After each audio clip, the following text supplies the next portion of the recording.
Siz taqdirga ishonamsiz bilmadim. Cho'qim so'zim tugigicha astoydil anglang.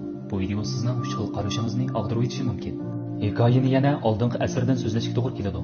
1927-yil kech kuzda Belgiyada o'tkazilgan 5-qitimliq Sovet yig'inida Einstein boshchiligidagi klassik fizika ilmiy aqimi va Bohr boshchiligidagi Kopenhagen ilmiy aqimi kvant mexanikasi to'g'riliq keskin bahs-munozara qo'zg'adi. Bohr bo'lsa har qanday modda ko'zlashdan burun bir xil ustimiz holatda, ya'ni ixtiyor holatda biz turayotgan dunyomi ixtiyoriy hamda aniqsiz holatda turadi deb qaradi. Lekin Einstein bo'lsa bu fizik ilmining asos qonuniyatiga xiloflik qilish deb qaradi. Shu sababdan ikki ilmiy aqim orasida 100 yilga cho'zilgan asr urushi olib berildi. Kopenhagen ilmiy aqimga raddiya berish uchun o'xshashla Einsteinni qo'llaydigan Schrödinger yurakli holda bir ideya tajribasi olib bordi. Bu dal dunyoga dongliq Schrödingerning mushki. Faraz qilayli, bir atom uskunasini nur o'tmaydigan bir yeshik ichiga qo'ydik. O'xshash vaqtda yeshik ichida yana bir bechor mushuk bor va yana bir zaharli gaz qo'shilgan botilkami bor. Agar atom yemirilsa, undaqda zaharli gaz botilkasi echilib ketadi. Mushuk zaharlanib o'ladi. Agar atom yemirilmasa, undaqda mushukka yechish bo'lmay hayot qoladi.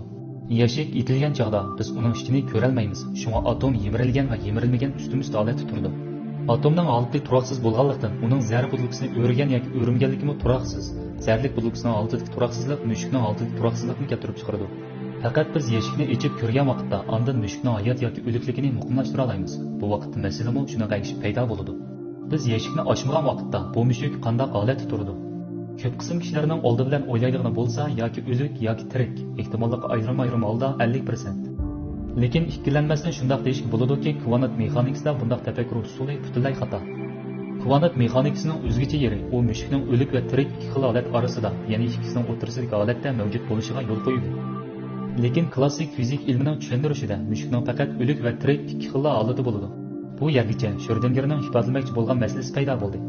U kvant effektini bir tal o'lik tirik aniq bo'lgan mushukning real dunyoda haqiqatan noit bema'ni ekanligini isbotlash uchun bizning odatiy dunyomizga olib kirdi.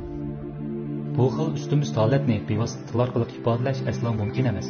Shunga bu Schrödingerning mushkining o'zgacha yeri. Lekin agar bu aqliy yakun vujudga chiqsa, undaqda faqat mushuk emas, barliq narsa buzuni ko'zatmagan vaqtda hammasi aniqsiz ustimiz holatda turdi.